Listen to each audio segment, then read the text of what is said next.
There is much demonization in the world today.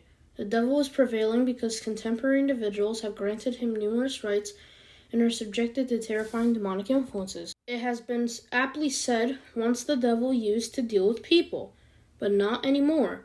He simply sets them on their way and says, "Have a good journey," and people continue on their path. This is alarming. You see, in the land of the Gadarenes, the demons requested permission from Christ to enter the swine.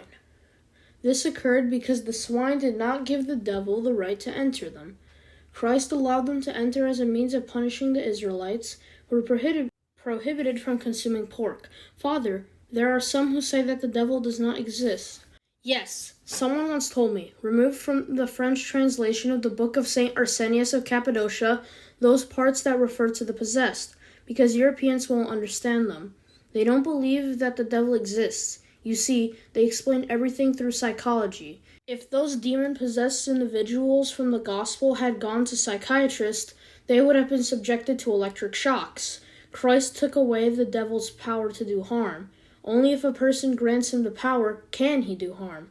When someone has no connection to the sacraments of the church, they give rights to the tempter and receive demonic influence. Father, how can someone else grant him rights? Logic, speaking against, envy, self-will, disobedience, and insolence are the characteristics of the devil. According to the extent to which a person possesses these, they will also receive external influence.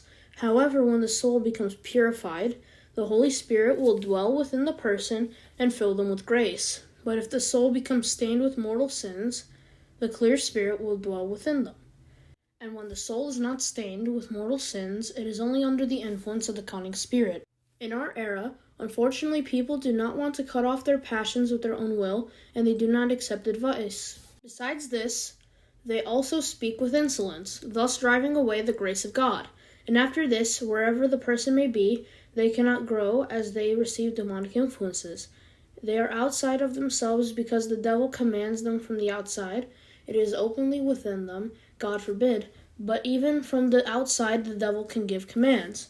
When a person is forsaken by grace, they become worse than the devil. Indeed, there are certain things that the devil does not do himself, but rather tempts people to do. For example, he does not commit crimes himself, but rather tempts humans to commit them, and in this way people become demonized.